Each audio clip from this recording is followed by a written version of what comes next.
বিয়ের পর সবসময়ই অনেক পুরুষ মানুষদেরকে বলতে শোনা যায় বউ এবং মায়ের মধ্যে কিছু তফাৎ বের করা। কিন্তু ওরা ভুলেই যায় মা তো মাই হয় আর বউ বউই হয়। যে মা জন্ম দিয়েছে, জন্মের পর থেকে উম তার মুখে খাবার তুলে দিয়েছে সন্তানের মুখে, সেই স্বাদ বরাবর মুখে লেগেই থাকবে। আর বউ তো সেদিন এলো না। তার তার জন্য এই তফাৎটা না করাটাই উত্তম।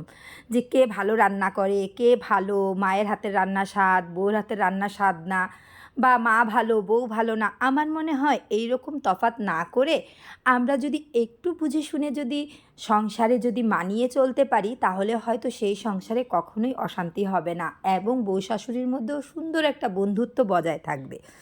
শুধু যে ঘরের বউমাই যে শাশুড়ির সাথে মিলেঝিলে সংসার করবে এমনটা কিন্তু না। একটা বিয়ের পর মেয়ে যখন আসে তার শ্বশুরবাড়িতে, তখন কিন্তু তার বাবা মা রাজকন্যা বা রাজপ্রাসাদ ছেড়ে অন্য একটা রাজ্যে আসে। একটু মানিয়ে নিতে কিন্তু কষ্ট হয়। সবার সাপোর্টিং থাকলে সেই মেয়েটিও কিন্তু একসময় এই ঘরের একজন কর্ত্রী হয়ে ওঠে।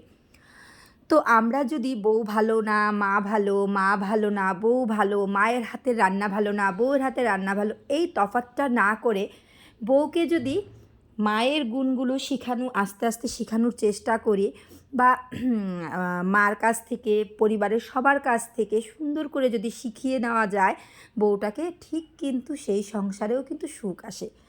কারণ মা তো এই সংসারে প্রথমে তো আর মা ছিল না, সেও তো একটা বউ ছিল, বউ থেকেই মা হয়েছে, মা থেকে শাশুড়ি হয়েছে।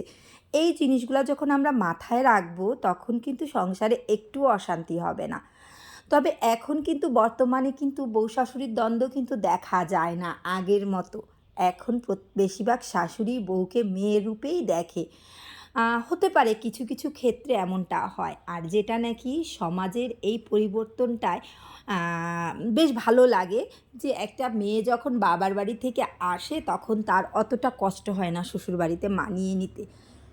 বিয়ের পর যদি নতুন বউটাকে পুরো সংসারের দায়িত্ব দিয়ে দেওয়া হয়, সেই বউটা তো হিমশিম খাবেই। কেননা সবার পক্ষে তো সব দায়িত্ব হুট করে মাথায় নেওয়া সম্ভব না, তাই না? তাই একটু বুঝে শুনে সুন্দর মতো সময় দিয়ে সেই বউটাকে যদি গড়ে নেওয়া যায়, সংসারটা অবশ্যই সুখের হবে। এটা আমার নিজের থেকে বলা। আমিও বিয়ের পরে রান্নাবান্না তেমন কিছু পারতাম না, কেননা আমিও আমার বাবা মায়ের একমাত্র মেয়ে ছিলাম, রান্নাবান্না শিখিনি। বিয়ের পরে আমার ননাস বা ননদ যাকে বলা হয়, সেই কিন্তু আমাকে শিখিয়েছে রান্না। মায়ের কাছ থেকে অল্প অল্প শেখা ছিল, যেটা নাকি খুব সাধারণ। তো যাই হোক, কার কী ওপিনিয়ন কমেন্টে জানাবেন। সবাই ভালো থাকবেন।